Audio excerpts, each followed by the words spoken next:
very good evening from Bahrain Manama Airport. As part of my 20th birthday round the world journey, I will be flying on board Gulf Air 787 on an 11-hour service from Bahrain to Bangkok via Singapore. Having arrived from Frankfurt earlier, I was looking to find Gulf Air's Falcon Gold lounge to freshen up after 24 hours of flying. Bahrain happens to be a country with quite a history in commercial aviation. The 787 we're looking at has the celebratory livery of the airline's 70th anniversary in 2020, which I'll share more about later, since finding this worst airport shower room I've ever had is the priority. Luckily, the lounge did have some edible food to calm my frustration from the toilet stall converted shower facility. Due to COVID, all buffet items have to be served by the waiter, and I was surprised to find a standalone pizza oven in the lounge that actually makes Western pizza, or should I say, supermarket-grade frozen pie. I really think Gulf Air would benefit by having more local selections like what Turkish does at their Istanbul lounge. Aside from the lackluster food, this lounge is very Middle Eastern in a way it features the exact same amenities as other MEAs.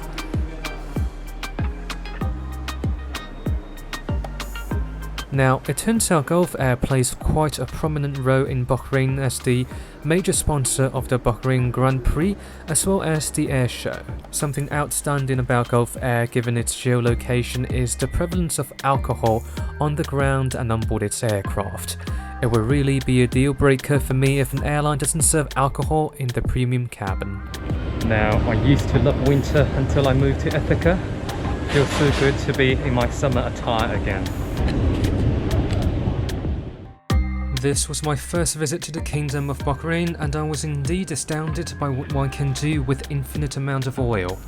This tiny yet affluent nation is the current owner of Gulf Air, which goes all the way back to 1950s when a British pilot launched air taxi services.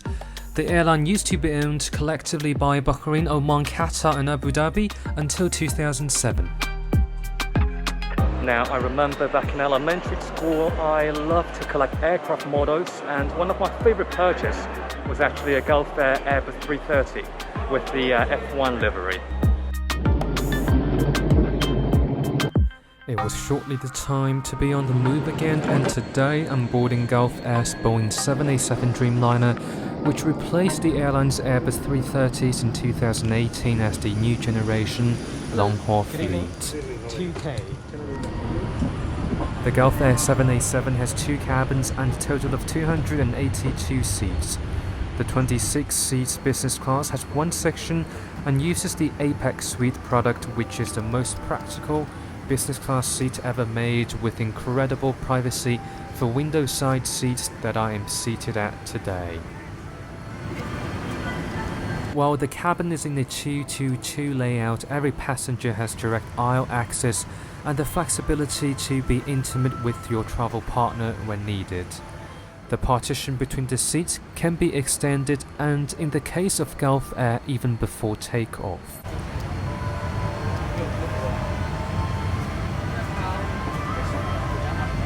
Please.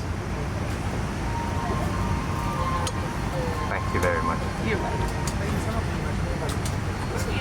Hello. What would you like to drink? Yes, can I have a lemon mint, please? Sure, Thank you very much. Should I leave it here? Absolutely, thank you.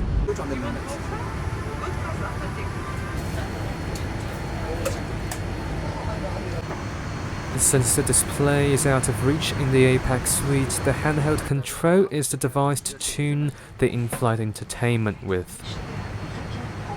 Thank you very much. My name is Amina. This is a menu for today. Thank you, passengers. And here comes the unforgettable part of my Gulf Air experience. I've flown with 3 sets of crew on 2 different flights on this journey, and to my surprise, safety check was never enforced throughout the entire flight, and this is not even an isolated instance. Now, I don't know if Bahrain has some peculiar law forbidding crew to conduct mandatory safety check, but having to find a place for my Arabic coffee and wine glass while turning onto the runway is not a very elegant maneuver.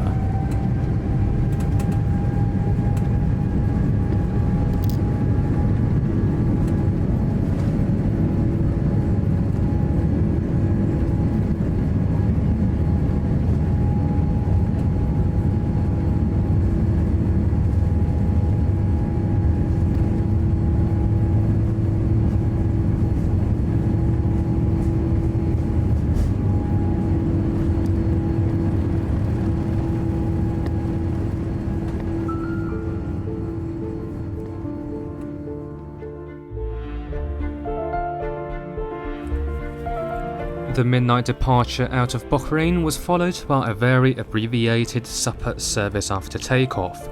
Though one thing I absolutely love about Gulf Air is the comfort and convenience offered by the Apex suite.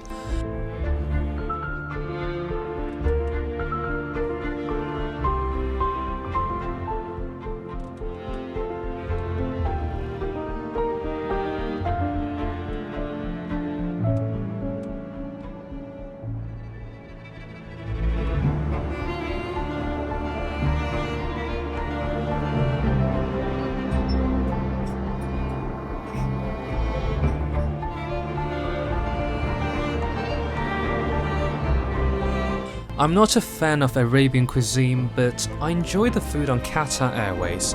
Unfortunately, the same can't be said with Gulf Air.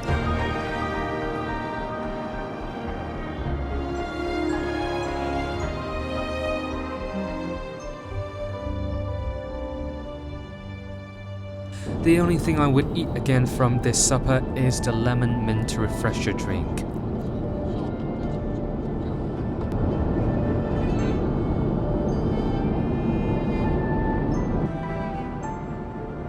Turn-down service is provided in business class, although you do have to make a request.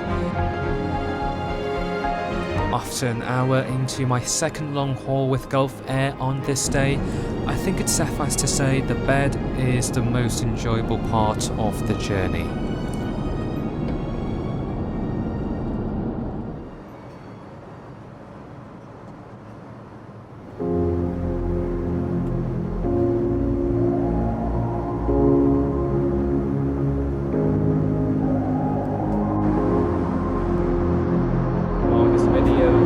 Sponsor today, I do appreciate your attention for the next 30 seconds as I introduce to you the Smart Wallet Extra. So this is how the Extra Wallet looks like in real life. You can see it's a very portable size. It can be easily held with one hand, and when you compare it to my iPhone 13 regular size, it's definitely a lot smaller.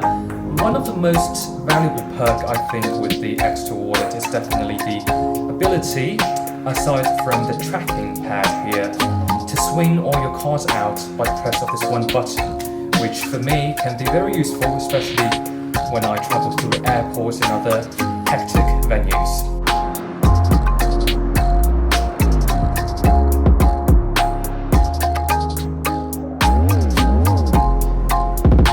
Speaking of tracking, we're now approaching the end of this 9-hour flight to Singapore.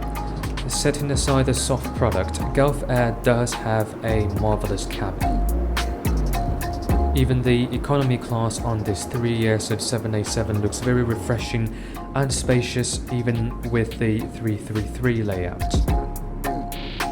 Today's flight is rather quiet, with only 6 passengers in business and a few more in economy. This is largely due to Singapore's quarantine requirement for Bahrain passengers. It is worthwhile to know that Gulf Air does indeed have a non-stop service to Bangkok, which may lead to the poor load factor of this flight.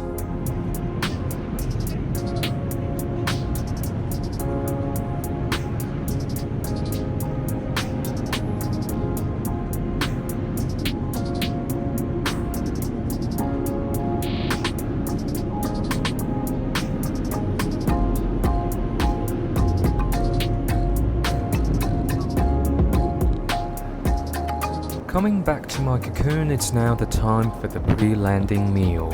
Gulf Air has a very simple menu on its long-haul flight, and there is really nothing substantial in terms of meal offerings, as I was continuously offered Arabic meze as my main course on both of my flights. This fruit platter is perhaps the most photogenic dish I have had so far on Gulf Air.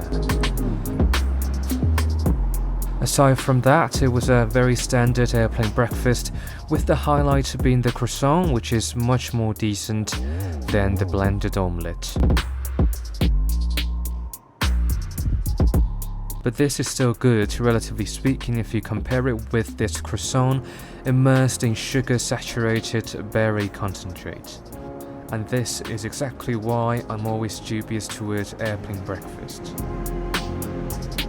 The gigantic windows on the Dreamliner is a soothing way to wind down a rather unpleasant dining experience. On the other hand, Gulf Air did indeed offer an amenity kit. While unbranded, the pouch contained some skincare product by Then. I did not expect Gulf Air to be on par with its MEA counterparts, but my long-haul experience, even setting aside the safety concerns, was very underwhelming. Despite having courteous crew on board, it is obvious that the airline is not investing an appropriate amount to match an international business class product. The food on board both of my flights were perhaps the worst I've gotten on any long-haul flight to date. I do understand the boutique nature of Gulf Air, but sadly my experience on board definitely will not make me return in the near future. It has been a pleasure and I can't wait for our next departure. Thank you for watching this Wandering Scholar video.